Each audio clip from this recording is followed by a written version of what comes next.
Hi there, I'm Salim. I'm a PhD student in the School of Engineering, and this is my final year, and should I submit my thesis soon, but hopefully not. Today I'm going to talk about part of my research, which is mind reading and manipulating. So it sounds like a science fiction, but I'm here today to say it is not. It is a science fact. So look to the person sitting next to you. Do you really know what they think of you? Of course not. But for me, it's very easy, so I can interpret and decode the thought. So basically, one of the biggest mysteries in our world is our brains. I have been working on understanding how our brain works, how it encodes information, and how can we decode and manipulate this information or thoughts. So so the first part of my talk will be about information decoding, and sorry, I forgot. So the first part of my talk will be information decoding,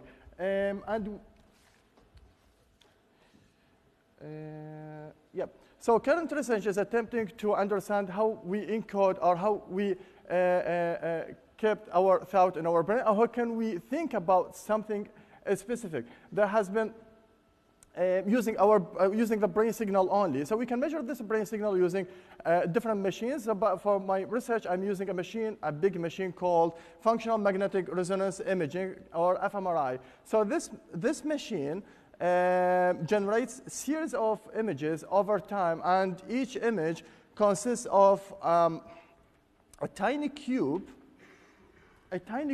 called voxel. And I made something similar to voxel, which is represent a tiny cube of a brain tissue, and this voxel holds about 630,000 neurons. So we can see something like this. In our brains, neurons are communicating or interacting in each other to generate using a special signal. So we are trying to interpret this interaction by looking to the pattern that they are generating.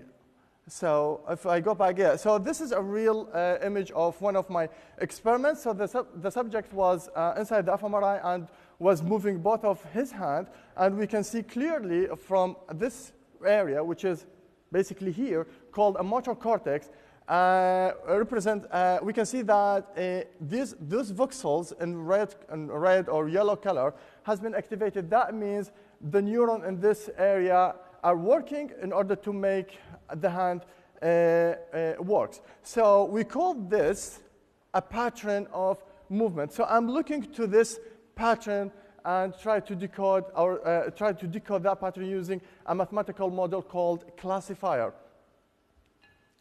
So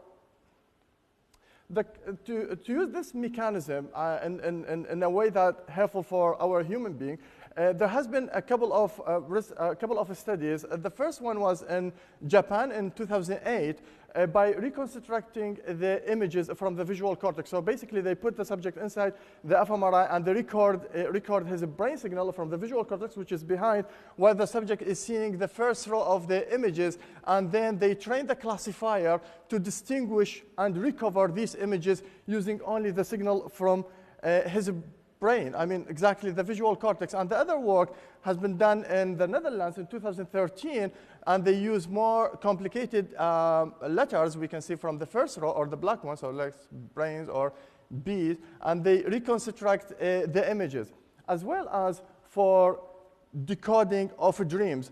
So this work has been done also in Japan in 2000, I think was about 9 or so. So this mechanism this technology is very useful, especially for blind people, to repair the vision. And we can use this technology in a way that attach a special electrodes to the visual cortex to send the signal directly to the brain, rather than using the normal pathway through the retina. And in my current research, I'm focusing on understanding how our brains represent actions. So basically, actions like playing football, playing guitar, sitting, try to kiss your partner, And also, so using the same technology, but for the motor cortex, not the visual cortex. What I have done, so one of my experiments was about decoding these 3 actions, so lifting, knocking, throwing. So I put the subject inside the fMRI, and I asked them to only imagine doing these actions. So there's no any real movement. So I didn't know which action was the subject is doing. So only I asked him to imagine doing these actions. And after training the classifier on a region of the motor cortex. Sorry, I missed that. So train classifier on a region of the motor cortex, and from that region, I was able to decipher which action the participants were thinking about. So simply from the pattern, and if we can go back to our diagram, or this shape of voxel, so we can imagine that each block in this Lego represents a voxel, and by combining all the voxels together of the motor region, we can get a special pattern or a unique pattern for each action. So the classifier was trained on identifying this special pattern. This technology can be helpful for people who have like a damaged nerve and associated with limb, like a hand, by reconstructing a new pathway directly from the brain to control a prosthetic limb. Or maybe in the future, and I would say near future, by controlling, sorry, it should be, yeah, so in the near future by controlling an external body like avatar. So imagine the countless possibilities of controlling an avatar or external body only using your thought. And then we can send them, or those bodies, we can send them to dangerous places like nuclear plants, space, or war. And the second part, which is related to the first part a bit, about manipulating brain information via neurofeedback.